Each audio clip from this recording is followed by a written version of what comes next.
Individually Raju કરપડાને પોતાને કેટલું નુકસાન? કે રાજુ કરપડાના જવાથી આમ આદમી પાર્ટીને પણ નુકસાન છે. ગોપાલ ઇટેલે ગઈકાલના મારા ઇન્ટરવ્યુમાં જ એમને કહ્યું છે કે જે લોકો ભાજપમાં ગયા છે એ ચોરના પેટના છે. કે રાજુ કરપડા 100% દિગ્ગજ આમ આદમી પાર્ટીનો નેતા હતો. આખા મામલાની અંદર એલિગેશન જે લાગ્યા છે એ ગોપાલ ઇટાલિયા ઉપર લાગ્યા છે. મારી દ્રષ્ટિએ હાલ પૂરતું એમને એકડેકથી શરૂ કરવું પડશે અને માનીને ચાલો કે જો ભાજપમાં જશે તો આપણે માની લેવાની જરૂર નથી કે ભાજપ એમને ટિકિટ નહીં આપે, એવું ના બને. હાર્દિક પટેલને ટિકિટ આપી જ છે. ગોપાલ ઇટાલિયાની જો વાતમાં દમ હોય એ ખરેખર જેલમાં જવાથી ડરી ગયા હોય તો હું માનું ત્યાં સુધી આપણે બધી અટકળો કરવી ખોટી પડે. આમ આદમી પાર્ટીમાં આપણે ભલે જે માનતા હોઈએ પણ ગોપાલ ઇટાલિયાને હવે વિસાવદરમાં આ વખતે લડવાનું થશે ને ત્યારે બધા નહીં હોય સાથે. ત્યાં ગુજરાતમાં પાટીદારમાંથી આવતો કોઈ પણ નેતા હશે એ હંમેશા જે તે પાર્ટીમાં નંબર 1 ઉપર રહેશે. મને એક વસ્તુ જે રાજુ કરપડાએ મારા ઇન્ટરવ્યુમાં કીધી હતી, એમને એવું કીધું હતું કે ગોપાલ ઇટાલિયા ઇનસિક્યોર છે અને એટલે કોઈને પાર્ટીમાં આગળ નથી આવવા દેતા. રાજુ કરપડા એ વાતે સાચા પણ હશે કે ભાઈ ગોપાલભાઈની આ પ્રકારની માનસિકતા છે. કોંગ્રેસને પતાવવા માટે એક બીજો પાર્ટી, ત્રીજી પાર્ટી તો જોવે ને ગુજરાતમાં, એટલે લાગશે વાર પણ આવશે મજા.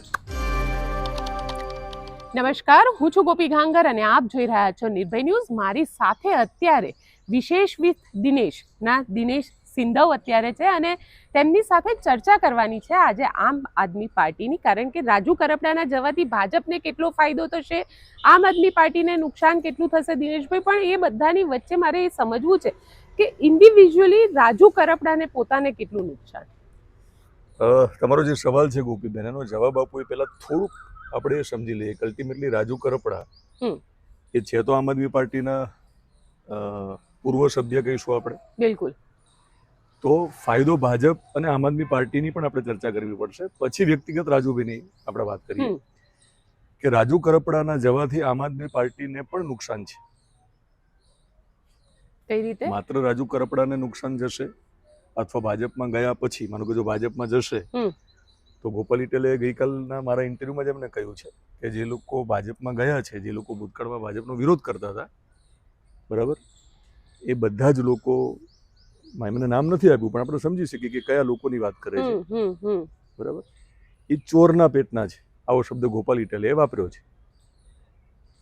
એટલે એવું સમજાવવા માંગે છે અને અલ્ટિમેટલી એવું પણ કહેવા માંગે છે કે તમે જ્યારે ભાજપમાં જાઓ છો ત્યારે ગોપાલ ઇટાલિયાએ બહુ એનું સ્પષ્ટીકરણ કર્યું છે. હું એટલા માટે મેં કીધું કે આ નિવેદનથી વિવાદ નહીં થાય, એમને પૂછ્યું જો તમે જ્યારે ચોરના પેટના કહો છો એટલે તમે નામ નથી બોલ્યા પણ સ્પષ્ટ વાત છે કે કોણ કોણ ભાજપમાં ગયું. જે લોકો પહેલા વિરોધ કરતા હતા એમાં અર્જુનભાઈ મોઢવાડિયા પણ હોઈ શકે, હાર્દિક પટેલ પણ હોઈ શકે અને કોઈ પણ હોઈ શકે. તો તમે જ્યારે ચોરના પેટના કહો છો તો કીધું કે ચોર હોય ને એને જ ડર લાગે. એટલે હું કહું છું કે રાજુ કરપડા ડરી ગયા છે. અને એટલે એનો મતલબ ગોપાલ ઇટાલિયાનો બહુ એવું કહેવા માંગે છે કે રાજુ કરપડા એટલે ડરી ગયા છે, કંઈક એમને ડરવા જેવું કશું કર્યું હશે એવું એમનું માનવું છે. એ બધું બરાબર છે પણ કરશન ભાદરકાએ રાજીનામું ત્યારે આપણે ચર્ચા નહોતા કરતા અને ત્યારે ઇન્ડિવિજ્યુઅલ ઉપર જતા રહ્યા થતી હતી ચર્ચા. પણ અત્યારે મુદ્દો એ છે કે રાજુ કરપડા 100% દિગ્ગજ આમ આદમી પાર્ટીનો નેતા હતો, આક્રમક નેતા હતો. એટલા માટે આમ આદમી પાર્ટીને નુકસાન છે. આ હું બહુ સ્પષ્ટ કહું છું. કારણ કે આમ આદમી પાર્ટી પાસે છે ને માત્ર 3-4 જ ચહેરાઓ હતા. ગોપાલ ઇટાલિયા, પ્રવીણ રામ, હેમંત ખવા, ઈશુદાન ગઢવી, બરાબર. હવે સાગર રબારી તો આપણને ખ્યાલ છે ને કે એમને તો એનજીઓમાં ઘણું બધું કામ કર્યું છે, જમીન સાથે જોડાઈને કામ કર્યું છે. આજ રાજુ કરપડા ને પાર્ટીમાં લાવનાર જ સાગર રબારી છે. બિલકુલ. તો રાજુ કરપડા ચર્ચામાં છે, સાગર રબારી ચર્ચામાં નથી. આમ આદમી પાર્ટીમાં વાઘાણી જે છે કે એમએલએ છે, સુધીર વાઘાણી, કોઈને ખબર છે કે આમ આદમી પાર્ટીના એમએલએ છે? ઓછા લોકોને ખબર છે. અને ઘણા ટાઈમથી એ બહુ સાયલેન્ટ થઈ ગયા છે. અરે ઓછા લોકોને ખબર છે ને.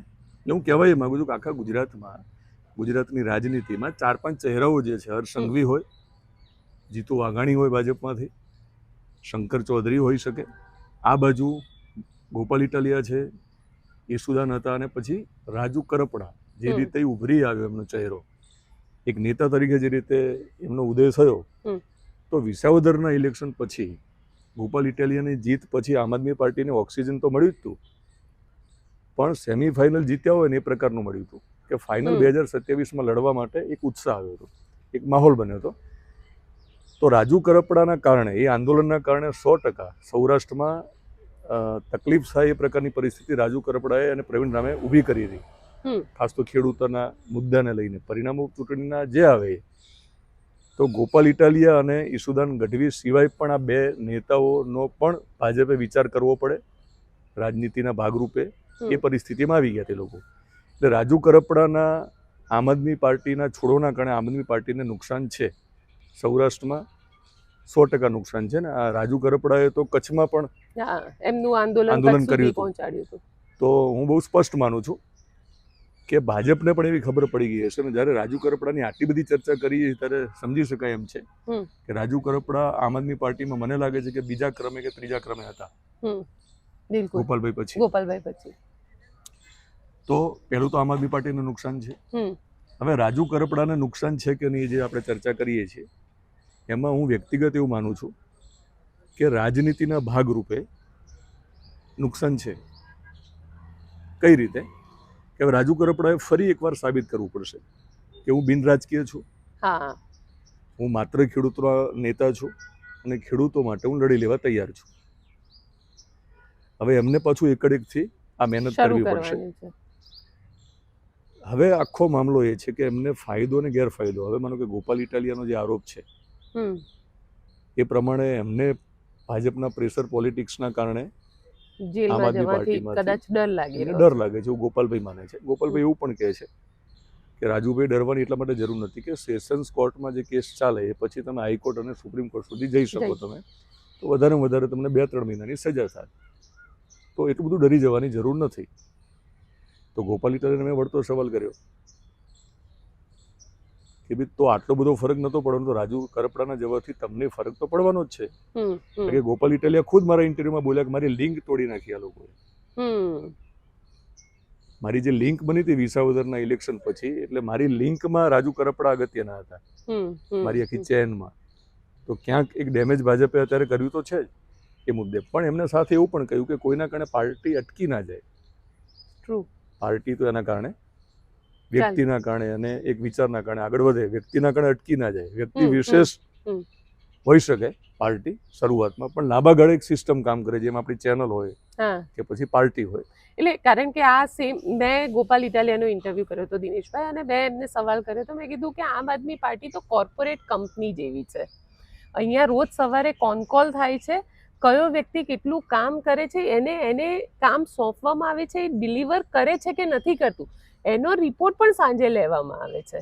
એટલે મેં કીધું આટલું એક કોર્પોરેટ કંપનીની અંદર થતું હોય અને આમ આદમી પાર્ટી પણ એ જ રીતે કામ કરી રહી છે. અને ગોપાલ ઇટાલિયાનું એવું કહેવું હતું કે ભાઈ અમે ભલે એ રીતે કામ કરતા હોઈએ, પણ વ્યક્તિગત રીતે આમ જોવા જઈએ તો કે આ એક સિસ્ટમ છે, વ્યક્તિ આવે અને જતા રહે, એનાથી કોઈ ફરક નથી પડતો રાજુ કરપડાના આવવાથી કે જવાથી. પણ જ્યારે મેં એમને પૂછ્યું કે ઇન્ડિવિજ્યુઅલી તમને લાગે છે કે ગોપાલ ઇટાલિયાને ફરક પડશે, ત્યારે એમને મને કહી દીધું, ત્યારે એમનો જે જવાબ હતો એ ગોળ મટોળ જવાબ હતો. કારણ કે આખા મામલાની અંદર એલિગેશન જે લાગ્યા છે એ ગોપાલ ઇટાલિયા ઉપર લાગ્યા છે. તમને શું લાગે છે કે આ જે આરોપો લગાડવામાં આવ્યા છે, કારણ કે આવું આપણે દર વખતે જોઈએ છે કે કોઈ પણ નેતા પોતાની પાર્ટી છોડીને જતું હોય ત્યારે પાર્ટીના નેતાઓ ઉપર આરોપ પ્રત્યારોપનો દોર ચાલતો હોય છે, પણ આની સત્યતા કેટલી લાગી રહી છે તમને? રાજુભાઈના સવાલના જવાબમાં હું પૂરું કરું કે મારી દ્રષ્ટિએ હાલ પૂરતું એમને એકડેકથી શરૂ કરવું પડશે. અને માનીને ચાલો કે જો ભાજપમાં જશે તો આપણે માની લેવાની જરૂર નથી કે ભાજપ એમને ટિકિટ નહીં આપે, એવું ના બને. હાર્દિક પટેલને ટિકિટ આપી જ છે, જરૂર પડે તો ટિકિટ આપે પણ ખરા. પણ રાજુ કરપડાએ અહીંયા સાબિત કરવું પડશે, પહેલા પોતાની જાતને પ્રૂવ કરવી પડશે. તો બિન રાજકીય રીતે એમને આંદોલનો કરવા પડશે, ચલાવવા પડશે, ખેડૂતો માટે ફરી એ સાબિત કરવું પડશે. અને ગોપાલ ઇટાલિયાની જો વાતમાં દમ હોય, એ ખરેખર જેલમાં જવાથી ડરી ગયા હોય, તો હું માનું ત્યાં સુધી આપણે બધી અટકળો કરવી ખોટી પડે. તો પછી રાજુભાઈને જે સાચી વાત તો ખબર હશે, બરાબર. અને રાજુભાઈને નુકસાન જે આપણે કહીએ છીએ એની સામે એને ફાયદો પણ થયો હશે. એવું પણ બને કે રાજુ કરપડાને ખરેખર એવું લાગતું હોય કે મારા જૂના કેસના કારણે જો મને ફિટ જ કરવાનો હોય તો પછી હું જેના માટે લડું છું અથવા તો વ્યક્તિગત પોતાની એક જે ઈચ્છા હોય ને માણસની રાજનીતિમાં ઈચ્છાઓ હોય કે આપણે ભલે એવું કહીએ કે હું દિનેશ સિંધવ એવું કહું કે હું તો પ્રજાનો પત્રકાર છું, પણ એવું નથી હોતું. હું ખરેખર હું પ્રજાનો પત્રકાર તો એ મને ભગવાનને જ ખબર હોય. આ વાત સાચી. તો કોઈ પણ નેતા એવું કે હું તો ખેડૂતો માટે નીકળ્યો છું, હું તો ગરીબ માટે નીકળ્યો છું. એમાં ગોપાલ ઇટાલિયા પણ આવી ગયા. ગોપાલ ઇટાલિયા પોતાના માટે જ રાજનીતિ કરે છે. ટ્રુ. ગોપાલ ઇટાલિયા નહીં, બધા જ. હા, ઈસુદાન ગઢવી થી લઈને બધા જ. પ્રજા માટે કોઈ નથી કરતું. પ્રજા તો એમના માટે વોટ બેંક છે. એટલે માત્ર રાજુ કરપડા ખેડૂતો માટે લડતા હશે માની લેવાની જરૂર નથી, પણ ખેડૂતો માટે કંઈક આવે તો એને દાજતું હશે અંદરથી કે મારા ખેડૂતને આવું કેમ થાય છે. તો એનું લડતનું સ્વરૂપ ખેડૂતો હોઈ શકે. જેમ બીજેપીની મોટી શહેરી વિસ્તારમાં વોટ બેંક છે મધ્યમ વર્ગ, તો આમની મોટી વોટ બેંક છે ખેડૂતો. ઈસુદાન ગઢવીનું અસ્તિત્વ જ મહામંથનના ખેડૂતોને કારણે છે. એટલે ગોપાલભાઈને ફાયદો પણ રાજુભાઈને ફાયદો પણ થયો એવું માનીએ કે આપણે એવું માનીએ છીએ. રાજુભાઈ જો સાચા હોય અને ખરેખર રાજુભાઈ એવું માનતા હોય કે ગોપાલ ઇટાલિયા મને આગળ જ નહીં જવા દે આ પાર્ટીમાં એક લેવલથી, તો હું શા માટે સમય બગાડું કે હું જેલવાસ પણ ભોગવું, પછી રાજનીતિનો ભોગ પણ બનું ગોપાલ ઇટાલિયાની, અને પછી જો મારે બીજા ક્રમે રહેવાનું હોય તો હું શા માટે આ કરું એવું માનીને એમને થોડો ફાયદો ગેરફાયદો પણ વિચાર્યો હોય. એટલે રાજનીતિમાં હવે ગોપીબેન એવું રહ્યું નથી કે પક્ષ પલટો કર્યો તો લોકો નારાજ થયા. તો બધું રાજનીતિમાં તો આવું જ કરવાનું એવું લોકો બહુ સ્પષ્ટ માને છે.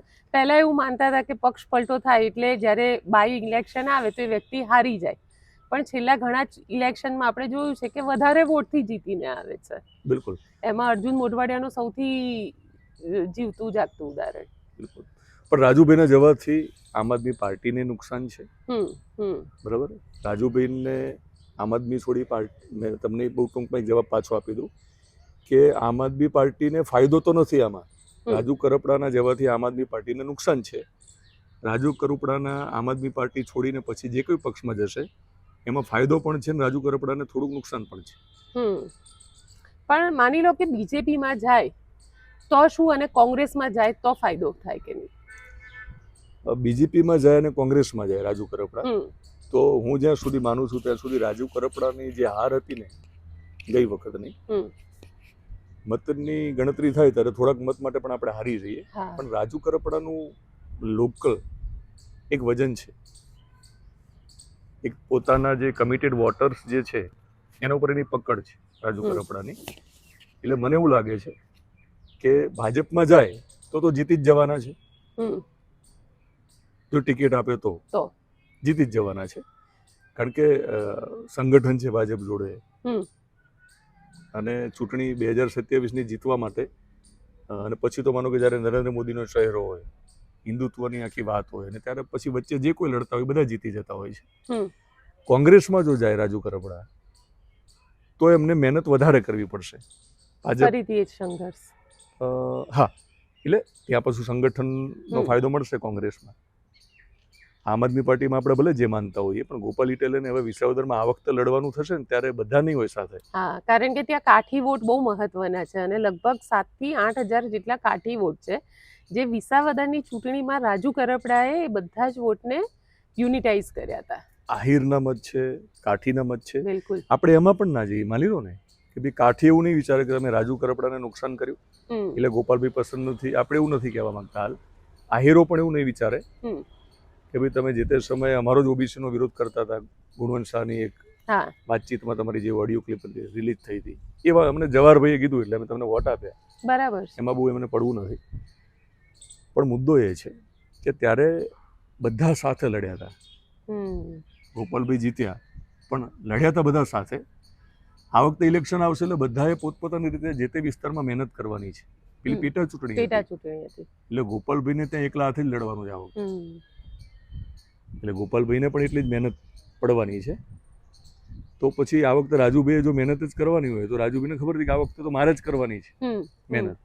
તો પછી આ આપમાંથી કરે કે કોંગ્રેસમાંથી કરે કે ભાજપમાંથી કરે. પણ હાલ પૂરતું માનું કે એમને લાગતું હોય કે ગોપાલ ઇટાલિયા જ્યાં સુધી આમ આદમી પાર્ટીમાં છે ત્યાં સુધી આપણો વારો જ નહીં આવે, નંબર 2 ઉપર જ જો રહેવાનું હોય તો એવું નિર્ણય કદાચ એમને લીધો હોય, અને હું બહુ સ્પષ્ટ માનું છું, બહુ ક્લિયર માનું છું કે આ ગુજરાતમાં પાટીદારમાંથી આવતો કોઈ પણ નેતા હશે એ હંમેશા જે તે પાર્ટીમાં નંબર 1 ઉપર રહેશે, સિવાય કે કોઈ બીજી થિયરી, ખામ થિયરી જે રીતે ભૂતકાળમાં કામ કરતી હતી એ કોઈ થિયરી કામ કરે ગુજરાતમાં ભવિષ્યમાં તો અલગ વાત છે. બાકી હું તમને લખીને આપું છું, જેમ કેજરીવાલ લખીને આપતા એવું બધું ચાલ્યું ને મીડિયામાં, હું લખીને આપું છું કે ગોપાલ ઇટાલિયા આમ આદમી પાર્ટીમાં હંમેશા નંબર 1 ઉપર રહેશે, જ્યાં સુધી આમ આદમી પાર્ટીમાં હશે ત્યાં સુધી. એટલે ગોપાલ ઈશુદાન ગઢવી બીજા ક્રમે રહેશે. એટલે ગોપાલ ઇટાલિયા પાર્ટી માટે મજબૂરી છે? ના, એટલે ગોપાલ ઇટાલિયા મજબૂરી નથી, પાર્ટી માટે ફાયદો પણ છે ગોપાલ ઇટાલિયાનો, કારણ કે ગોપાલ ઇટાલિયા પાટીદાર પણ છે, જોવાનું જવું, હોશિયાર છે, નિર્ભય છે, અને પાછા પાટીદાર છે. એક પ્લસ પોઈન્ટ છે. પણ ઘણા બધા નેતાઓ છોડીને ગયા, એ લોકોના એલિગેશન તો ગોપાલ ઇટાલિયા ઉપર જ હોય છે. ગોપાલ ઇટાલિયા ઉપર જ હોવાના ને, કારણ કે ગોપાલ ઇટાલિયા હોશિયાર છે, એમની રાજનીતિ એવી છે કે જમણો હાથ જે કરે ને ડાબા હાથની ખબર નથી હોતી. એટલે આમાં ગોપાલભાઈને 2 રીતે ફાયદા થશે કે હવે મેં તમારું કશું બગાડ્યું ના હોય, મેં ક્યારેય ઝઘડો ના કર્યો હોય, પણ મારા વિશે તમને કોઈ કીધું ને કરું દિનેશભાઈનું નામ ના લેવું, એ તો આવું કરી લેતે એમ એની, એટલે પછી ઓટોમેટિકલી 10 જણને મારે કશું કરવું ના પડે, મેં કર્યું ના હોય, મેં કશું જ ના કર્યું, એટલે મારે કંઈ ઝઘડો કરવાની જરૂર જ ના રહી પછી આ જીવન. એ વાત જ સ્પ્રેડ થયા કરે. તો એવું બને કે હવે ગોપાલ ઇટાલિયાની આમ આદમી પાર્ટીમાં જો એવું એક મેસેજ જાય કે ગોપાલ ઇટાલિયાની નજરમાં ચડ્યા તમે તો ગયા. રાજુ કરપડા જેવો જો આક્રમક નેતા પણ એવું વિચારતો હોય કે મને ગોપાલભાઈએ નુકસાન કર્યું, મને આગળ ન આવવા દીધો, પછી બીજા લોકો વિચારે છે ગોપાલભાઈ જોડે સંબંધો બગાડવામાં, તો એક ફાયદો થઈ જાય કે ગોપાલભાઈ આમ આદમી પાર્ટીના નરેન્દ્ર મોદી પણ હોય. પણ એટલે ક્યાંક તમને એવું નથી લાગતું કે મને એક વસ્તુ જે રાજુ કરપડાએ મારા ઇન્ટરવ્યુમાં કીધી હતી, એમને એવું કીધું હતું કે ગોપાલ ઇટાલિયા ઇનસિક્યોર છે અને એટલે કોઈને પાર્ટીમાં આગળ નથી આવવા દેતા. એ ઇનસિક્યોરિટી મતલબ કે જે આપણે નોર્મલી કંપનીની અંદર હોય છે કે કોઈ બહુ સારું કામ કરતો હોય તો એનો બોસ હંમેશા એનાથી ઇનસિક્યોર રહ્યા કરે, આ એ સિસ્ટમમાં એમને મને વાત કરી હતી. પણ આ કિસ્સામાં આપણે થોડું સમજવું પડશે કે માત્ર ગોપાલભાઈ ઉપર બ્લેમ નહીં કરાય, સમજ્યા તમે? હશે રાજુ કરપડા એ વાતે સાચા પણ હશે કે ભાઈ ગોપાલભાઈની આ પ્રકારની માનસિકતા છે, પણ બીજી જે બાજુ છે ગોપાલભાઈનો જે આરોપ છે કે ડરી ગયા છે, તો એ પણ સાચું હોઈ શકે. આપણે કોઈ સંસ્થા છોડીએ તો ઘણીવાર આપણે રાજીનામું આપીએ ત્યારે બધી સ્પષ્ટતા ન કરીએ.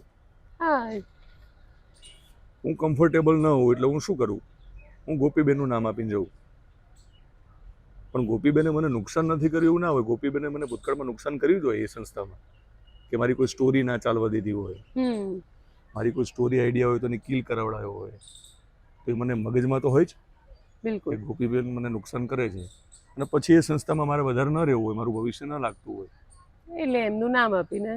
હા, તો બંને સાચા હોય.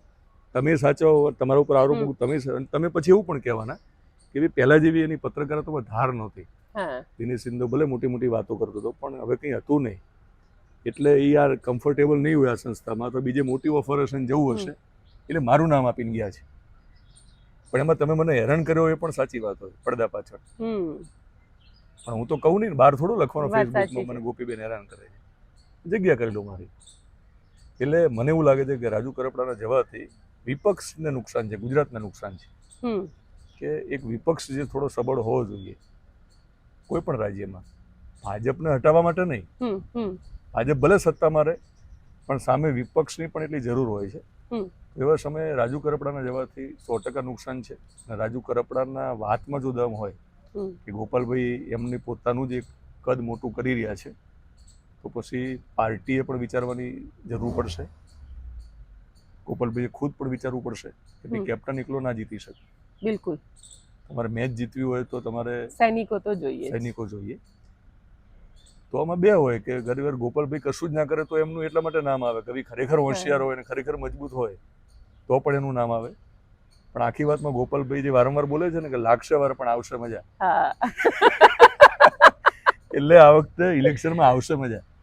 ઇલેક્શનમાં તો મજા આવશે. સાથે સાથે એક વસ્તુ એવી પૂછું તમને કે તમને એવું લાગે છે કે રાજુ કરપડાના ભાજપમાં જવાથી ભાજપને કોઈ ફાયદો થશે? એટલે મને કોકે એવું કીધું, જો હું તમને કહું, મને એક વરિષ્ઠ પત્રકારે એવું કીધું કે ભાજપને રાજુ કરપડાના આવવાથી કોઈ ફાયદો નથી. બસ ભાજપને ભાજપને આમ આદમી પાર્ટીને ડેમેજ કરવી છે. આ ડેમેજના પહેલા પગથિયાની શરૂઆત છે. ભાજપ છે ને, અત્યારે ભાજપનું જો તમે હું તો બહુ વારંવાર બોલી ચૂક્યો છું, મારા અનેક ઇન્ટરવ્યુ જ્યારે થયા ત્યારે હું બહુ સ્પષ્ટ માનું છું કે નરેન્દ્રભાઈ અને અમિત શાહ જ્યાં સુધી રાજનીતિમાં સક્રિય છે અને જ્યાં સુધી આ પૃથ્વી ઉપર છે ત્યાં સુધી, સિવાય કે કોઈ એવા સમીકરણો બદલાય અચાનક અને ઉપરવાળાની જે સ્ક્રિપ્ટ હોય એમાં કોઈ ફેરફારો થવાના હોય તો, બાકી આ ગુજરાતમાં ને આ દેશમાં આ બંને સક્રિય હોય અને બંને પૃથ્વી ઉપર છે ત્યાં સુધી મને લાગે છે કે હમણાં નજીકના ભવિષ્યમાં કોઈનો મેળ આવવાનો નથી. એ સમયગાળામાં જ્યારે તમે આ બધી આપણે ચર્ચા કરીએ છીએ કોને ફાયદો કોને નુકસાન, તો ભાજપને કશું ફરક ન પડે એવું નહીં માની લેવાનું. નીતિન પટેલ જેવા દિગ્ગજ નેતાને જો ઘરે બેસાડી દેતા હોય લોકો, પણ ભાજપને શું ફરક પડ્યો? નહીં, આપણે એવું માનીએ છીએ કે ભાજપનો ફરક ના પડ્યો, પણ નીતિનભાઈને બેસાડવા ભાજપને જરૂરી લાગ્યા હશે. પણ આ જ ભાજપને જ્યારે જરૂર પડે અર્જુનભાઈ ના લઈ લીધા. એટલે એવું માની લેવાની જરૂર નથી કે રાજુ કરપડાથી ભાજપને ફાયદો નહીં થાય. એમને જરૂર લાગશે ત્યારે રાજુ કરપડાને ટિકિટ પણ આપી શકે. એટલે અને ભાજપને છે ને હંમેશા મને એવું લાગે છે કે લોકો સમજવામાં ભૂલ કરે છે. આપણે અત્યારે ચર્ચા કરીએ છીએ કે રાજુ કરપડાને ફાયદો થશે કે નહીં થાય, એમનું તો પ્લાનિંગ કરી લીધું છે કે રાજુ કરપડાને ટિકિટ આપવી કે ના આપવી. હા, એમને તો 5 વર્ષ પહેલાનું પ્લાનિંગ કર્યું. આપવી તો ક્યાં આપવી? એટલે એમને નીતિન પટેલના જવાથી નુકસાન પણ નથી અને સ્વરૂપજી ઠાકોરને મંત્રી બનાવવામાં ફાયદો છે એની ખબર પડે છે. એટલે ભાજપને માની લેવામાં આપણે થાક ખાઈએ છીએ. બિલકુલ. એટલે રાજુભાઈએ પણ નિરાશ થવાની જરૂર નથી. ભાજપમાં જાય તો ટિકિટ નહીં મળે, મળી બી શકે. અને આપણે ભલે કહેતો કે હાર્દિક પટેલનું રાજકારણ પતી ગયું, એવું ના હોય. આ તો રાજનીતિ છે ને, આજ ભાજપને પાટીદાર શહેરો જરૂર પડે તો હાર્દિક પટેલને સીએમ બનાવી દેશે જરૂર લાગે તો. એટલે આમાં માની લેવાની આપણે ભૂલ નથી કરવાની. ભાજપને રાજુભાઈની પણ જરૂર છે. વાત સાચી છે, કારણ કે ultimately it's a power game. બિલકુલ. અને દરેક વ્યક્તિ અહીંયા પાવર ગેમ રમી રહ્યું છે. ભાજપને બીજો એક ફાયદો છે આમાં. ભાજપ હંમેશા મને એવું લાગે છે એવું કરશે ગુજરાતમાં કે વધારેમાં વધારે 3 નેતાને મજબૂત થવા દેશે આમ આદમી પાર્ટીમાં, ને પછી 2 થી વધારે મોટા ચહેરા ના હોવા જોઈએ આમ આદમી પાર્ટીમાં. ગોપાલ ઇટાલિયા અને ઈશુદાન ગઢવી બેન ટચ નહીં કરે ભાજપ, તમને લખી આપું. આ બંનેને હમણાં કશું જ નહીં કરે, એમને આ સ્થિતિમાં જ રાખશે. પછી આ બંને જે છે ને, બીજા બાકી હશે બધા નીચે હશે અને વ્યક્તિગત હશે. માનો કે હેમંત ખવાની જીત હશે તો એની વ્યક્તિગત હશે. એ જીતનો ઉમેદવાર હોય અને પોતાના જે મતદારો છે અને એના સિમ્બોલથી લેવા દેવા ના હોય તો હેમંતભાઈ જીતી જ જાય. બરાબર. અને હેમંતભાઈથી જો એના મતદારો નારાજ હશે તો હેમંતભાઈ એ પાર્ટીને જોઈને મત નહીં આપે એવું નહીં બને. અત્યારે 2 જ છે અને હેમંત ખવા પણ ખરા. 4-5 જે નેતાના નામ બોલ્યું, પ્રવીણ રામ પણ એ યાદીમાં આવે. પ્રવીણ રામ, હેમંત કવા, ચૈતર વસાવા આપણે ભૂલી જ જઈએ છીએ. પણ ચૈતરભાઈ એક આખું જુદું, એનું પોતાનું રજવાડું છે, એક એનું પોતાની હદ શરૂ થાય છે એના વિસ્તારમાં, એની રાજનીતિ એક જુદા પ્રકારની છે. એટલે એને નાને બહુ લેવા દેવા નથી. પણ ભાજપનો ફાયદો એ છે કે કોંગ્રેસ જે છે ને, કોંગ્રેસના કમિટેડ વોટ છે આ ગુજરાતમાં. આપણે ભલે કહીએ પણ એમ તાત્કાલિક પાર્ટી પતી ના જાય અને નવી પાર્ટી હવે એને વાર લાગે. એટલે હાલ પૂરતું તો મુદ્દો એ છે કે કોંગ્રેસનો રથ રોકી રાખવા માટે 2027માં આમ આદમી પાર્ટી થોડી ઘણી ચર્ચામાં હોવી જોઈએ. એની મીડિયામાં વાતો થવી પડે. ગોપાલભાઈ જીતી જાય તોય વાંધો નથી, ઈશુદાનભાઈ જીતી જાય તોય વાંધો નથી, પણ એ સંખ્યા કેટલી હોવી જોઈએ? લિમિટેડ હોય. આ બાજુ કોંગ્રેસના વોટ તોડ્યા હોય જેથી કરીને ભાજપને જે સત્તામાં બેસવા માટેની જે બેઠકો જોઈએ એ બેઠકો મળી જાય. એટલે રાજુ કરપડાએ કહ્યું છે ને કે આ તો બી ટીમ છે ભાજપની. આ લોકો હોય કે ના હોય પણ ઇનડાયરેક્ટલી તો બી ટીમ જ છે ગોપાલભાઈ ને ઈશુદાનભાઈ. કઈ રીતે હોય? નહીં, સત્તાવાર ના હોય. હું હવે કોઈનો ઇન્ટરવ્યુ કરું તો મેં એમને હીરો બનાવવા ઇન્ટરવ્યુ ના કર્યો હોય, પણ માનો કે કોઈ વસ્તુ આપણે કરીએ અને બાય ડિફોલ્ટ જો એને ફાયદો થતો હોય, એનું આઉટપુટ છે એ તો એને હું કોઈનો ઇન્ટરવ્યુ કરું તો તમને વારંવાર બતાવું, તમારી જીવનની કહાની વારંવાર લોકો સામે મૂકો હા તો પછી તમને એક લેવલે લોકો વિચારવા માંડે. બિલકુલ. દિનેશભાઈ કીધું ને તો ગોપીબેન આવા જ હશે, એમ સાચું હશે, દિનેશભાઈ ખોટું ન બોલે. વાત સાચી છે. એટલે એ ફાયદો અહીંયા મળે હમ કે એ આખો લોકો જ્યારે માની લેતા હોય છે ને કે ભાઈ આ કહે છે ત્યારે એવું ના હોય. એટલે બી ટીમ હોય કે ના હોય બંને, પણ ફાયદો તો આ બંને જેટલા સક્રિય રહેશે એટલો ભાજપને છે. અને આ બંનેને જેલમાં નહીં નાખે ક્યારે. તમને લખી દઉં, ઈશુદાન ગઢવી કે ગોપાલ ઇટાલિયાને 2027 પહેલા તો નહીં જ નાખવાના જેલમાં. અને ગોપાલ ઇટાલિયા તો હવે કાયદાનું ભણી લીધું છે, માસ્ટર કરે છે, એટલે એ હળદળમાં નહોતા. તો જોગાનો જોગ એમનું રાજકોટનો કાર્યક્રમ હશે માની લઈએ, પછી એમની પરીક્ષા પણ આવતી હતી 17 તારીખ સુધી, માસ્ટર કર્યું લોમાં એમને, એટલે એમની ઉનામાં 17 તારીખ સુધી પેપરો ચાલતા હતા, માની લઈએ એ જોગાનો જોગ હોય. પણ આ બે ન હોત ને તોય ગોપાલભાઈ ત્યાં જશે એવું માની નહીં લેવાનું. જ્યાં ધરપકડ થવાની હશે ત્યાં નહીં હમણાં હોય.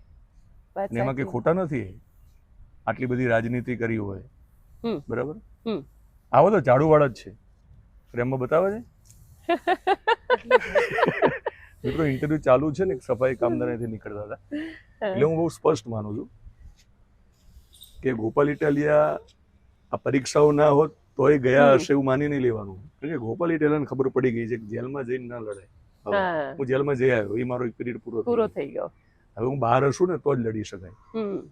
એટલે કદાચ રાજુ કરપડા પણ એ જ માનતા હોય. બિલકુલ.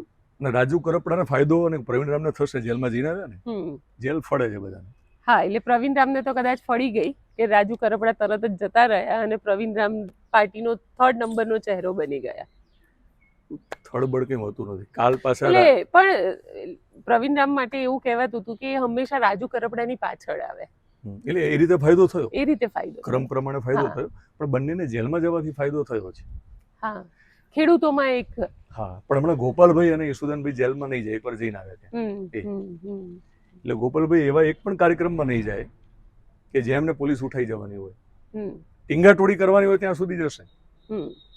અને એમાં ખોટાઈ નથી. દિનેશભાઈ, તમને અત્યારે ચલો આ બધું બરાબર છે, પણ એક જે કહેવાય છે ને કે જ્યારે હું તમને કહું 2000 ને આની જે શરૂઆત 2007-8થી થઈ હતી, નરહરી અમીન સૌથી પહેલા આવ્યા હતા ભારતીય જનતા પાર્ટીની અંદર, અને પછી ધીરે ધીરે જે રીતે થયું તો 12-13 આવતા સુધીમાં બધા એવી ચર્ચા કરવા લાગ્યા હતા કે જે કોંગ્રેસના નેતાને પતાવવાના હોય એને ભારતીય જનતા પાર્ટી પોતાની પાર્ટીમાં લાવે, એકવાર ચૂંટણી લડાવડાવે, પછી પતાવી દે. અને આવા ઘણા બધા નેતાઓ છે જે કોંગ્રેસમાં એમના રોબિન હુડ કહેવાતા હતા, જે ભારતીય જનતા પાર્ટીમાં આવ્યા, એક વખત ચૂંટણી લડ્યા, જીતી ગયા તો હીરો બની ગયા, હારી ગયા તો અત્યારે ક્યાંય નથી. આવા નેતાઓ એટલે જે નેતાઓ વિચારી રહ્યા છે આવવાનું, જે લોકો પ્લાન આઉટ કરી રહ્યા છે કે ભારતીય જનતા પાર્ટીમાં ભવિષ્ય છે, અને જે નેતાઓ એમાં છે, આ બધાને શું તમે કઈ રીતે જોઈ રહ્યા છો? એટલે ભાજપના નેતાઓની વાત છે? હા, ભાજપના નેતાઓ જે લોકો આવી રહ્યા છે, આમ આદમી પાર્ટીમાંથી બી આવી રહ્યા છે ને કોંગ્રેસમાંથી પણ આવી રહ્યા છે. અલ્ટિમેટલી ત્યાં આગળ એટલે જેને કહેવાય ને કે ભાજપમાં જાય એટલે વાર્તા પૂરી થઈ જાય, તમારું પોલિટિકલ કેરિયર ત્યાં આગળ ફૂલ સ્ટોપ મુકાઈ જાય છે. 5 વર્ષ કે 10 વર્ષ ચાલે અને પછી ત્યાં આગળ તમને કયા નેતા, આજે 5 વર્ષ જૂના કોઈ નેતા મને કહો કે જે નેતા અત્યારે સક્રિય રાજનીતિમાં હોય. એટલે એમાં એવું છે કે જે લોકો કોંગ્રેસમાંથી જ આવ્યા હોય નહીં, આપણે આઈ કે જાડેજાને ક્યાંય જોયા? હમણાં જોવા જ નથી મળતા. પણ તો બી સંગઠનમાં છે નહીં, પણ આમ એટલે સતત લોકોની વચ્ચે. હા, એવા કેટલાય ભાજપના નેતાઓ છે, અત્યારે ક્યાં છે? આપણે એવું માનીએ છીએ. કારણ કે પણ ચલો એમની તો એટલે આઈ કે જાડેજા આ બધા નેતા કે નીતિન પટેલ હોય કે બીજા નેતા જેમની ઉંમર થઈ ગઈ છે, પણ ઘણા એવા યુવા ચહેરાઓ છે જે કોંગ્રેસથી આવેલા છે અને ભાજપમાં આવીને પૂરા થઈ ગયા છે. જેમ તમે બાપુની વાત કરો તો પ્રવક્તા હતા, ઘણા બધા છે. ના, એ તો હજી પણ કદાચ બોલી શકે છે. ભાજપમાં નેતાઓ ગયા પછી બોલી પણ નથી શકતા.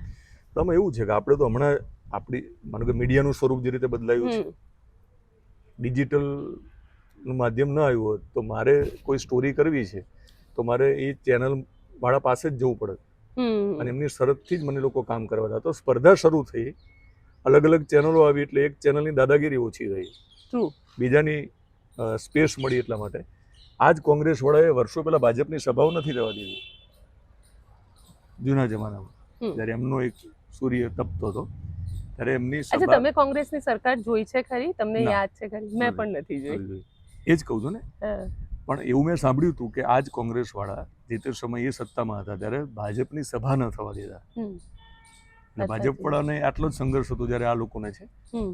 પણ જેમ ટેકનોલોજી બદલાણી ને, પણ કોંગ્રેસમાં એક માનસિકતા હતી ને કે આપણે નાના હતા ત્યારે આપણને એવું કહે કે આપણે વડીલોને પગે લાગવું, એક પરંપરા હતી. તો કોંગ્રેસમાં એક પરંપરા એ હતી કે આપણે ગમે તેવી વાત કડવી એમની બતાવીએ, લખીએ તો એ લોકો મન ઉપર બહુ ના લેતા. કોંગ્રેસના નેતાઓ તમને મળતા, તમને ટાર્ગેટ ન બનાવતા. હવે ભાજપ વર્ષોથી સત્તા ઉપર જઈને આપણને એમ લાગે કે ભાજપ સતત ટાર્ગેટ બનાવે છે, મીડિયા હોય કે, પણ હવે કોંગ્રેસ આવીને આવું નહીં કરીને શું ગેરંટી? તો બદલેલો સમય છે, બદલેલી પરિસ્થિતિ છે, એટલે એવું પણ બને કોંગ્રેસ એક્ઝેક્ટ આ કરે છે ત્યારે આ લોકો કરી રહ્યા છે. એ સેમ વસ્તુ અરવિંદ કેજરીવાલે દિલ્હીમાં કરીને બતાડી હતી જ્યારે સત્તામાં હતા. એટલે ખાલી ભાજપને ટીકા કરવાથી નહીં ચાલે, આખું સ્વરૂપ જ બદલાઈ ગયું છે. રાજનીતિનું સ્વરૂપ બદલાયું છે. હાલ લોકો સત્તા ઉપર છે એટલે આપણે એમના વિશે વાત કરીએ છીએ. તો કોંગ્રેસ અને આમ આદમી પાર્ટી આવીને આવું ન કરે ત્યારે આપણે માનીએ કે તમે પણ બહારથી લોકો નેતાઓને લાવો અને તમે એમને ખતમ ન કરો, તો ત્યારે અમે માનીશું કે તમે સાચા છો. પણ બહુ ચોખ્ખી વાત છે કે તમે જે યાદી બતાવી એ પ્રમાણે ભાજપમાં જે લોકો જાય છે અત્યારે પરિસ્થિતિ પ્રમાણે, કારણ કે ભાજપને બહુ જરૂર નથી. અને ભાજપ તો એટલો બધું એક્ટિવ છે, એ લોકો તો નિરાતે બેસતા જ નથી. એક ચૂંટણી જીત્યા પછી બીજી ચૂંટણીનું પ્લાનિંગ કરે છે. એટલે તમે જુઓ કે અમિત શાહ જોડેથી બધા જ નેતાઓએ શીખવું પડશે. કોંગ્રેસે ખાસ. હા, બધા. ભાજપ પણ આવી ગયું, કોંગ્રેસ આવી ગયું, આમ આદમી પાર્ટી આવી. હવે અમિત શાહ એટલે આપણે અમિત શાહ બોલીએ એટલે પૂરું થઈ ગયું. તો એની જગ્યાએ બીજો નેતા અથવા તો વ્યક્તિ હોય શું કરે ખબર? નિરાતે બેસી જાય, બધું મળી ગયું. આજે પણ અમિત શાહના મત વિસ્તારમાં એમનો આખો પરિવાર એક્ટિવ છે.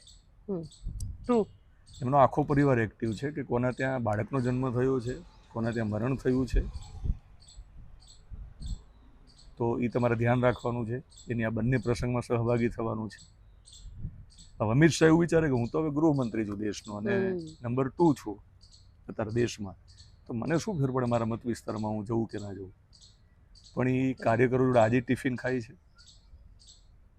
એટલે એવું નથી કે મહેનત છોડી દેવાની છે.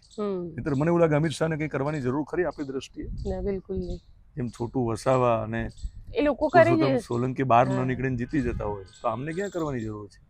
એ તો જીવે ત્યાં સુધી જીતી જશે. પણ એ માને છે કે આ જ અસ્તિત્વ છે, કે સતત મહેનત કરવાની છે, સતત મહેનત કરવાની. એટલે ભાજપ છે ને બહુ નાની નાની વાતમાં માઇક્રો પ્લાનિંગ કરે છે. એટલે એનું બહુ પરફેક્ટ પ્લાનિંગ છે. કોને અત્યારે લઈ લેવા, કોને સામે જ રાખવા. ગોપાલ ઇટાલિયન ન લે. હમણાં ગોપાલબેન જવું હોય તો પણ શું કામ લે? જરૂરત નથી. ત્યાં પછી મહેનત કોણ કરશે એમના વતી સામે? કોંગ્રેસને પતાવવા માટે એક બીજો પાર્ટી, ત્રીજી પાર્ટી તો જોવે ને ગુજરાતમાં. એટલે લાગશે વાર પણ આવશે મજા. ચલો, લાગશે વાર, આવશે મજા. તમને કેવી મજા આવી મને કોમેન્ટ બોક્સમાં ચોક્કસથી લખીને જણાવજો. અને અમારી ચેનલ નિર્ભય ન્યૂઝને લાઇક, શેર અને સબસ્ક્રાઇબ કરવાનું ભૂલશો નહીં. આભાર.